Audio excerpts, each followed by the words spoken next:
Sir, pwede mo masahiran sir o say bago lang nagipagawas karon sa DepEd sir tuwang DepEd yung karon sir.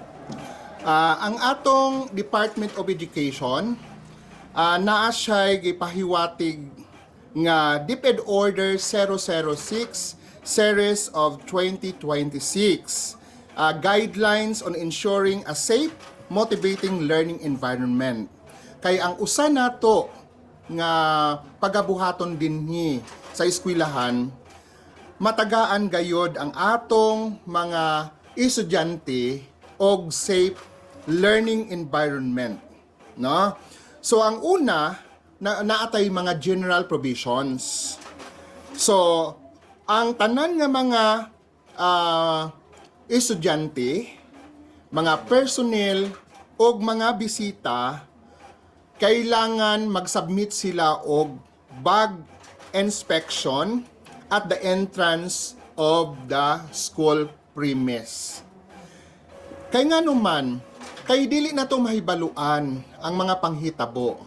Pero sama sa giingon ko na, ang purpose sa atong inspection is to maintain secure environment, safety, and welfare sa tagsa-tagsa nga mga kabataan, mga personnel, mga magtutudlo ug mga bisita nga ania dinhi sa eskwelahan.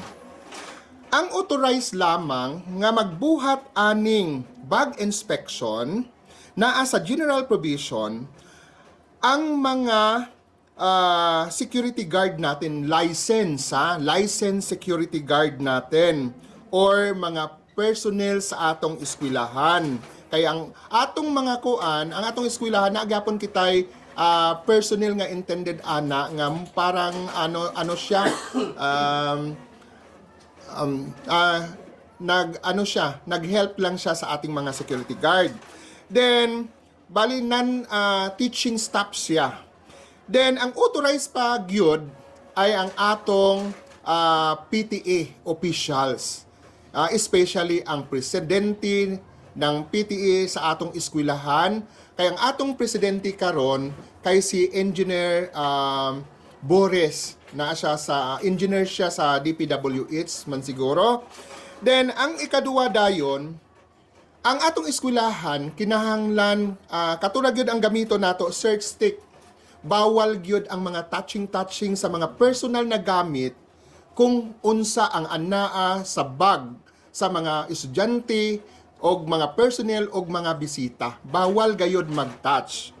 Then ang usa pa dayon, kinahanglan gayod nato nga kung naatay mga reasonably nga suspicious nga mga estudyante, kinahanglan naagayod somebody nga mag-escort paingon sa principal's office. Kay didto gyud ang pagkuanon gyud nato ang ginatawag nato nga investigation. So murag maulang gyud na siya kay ang atomong gyud ani is makuan gyud ang magkaroon ta ng ng safe and motivating learning environment nga anaa dinhi sa atong tulungaan sa Bukidnon National High School.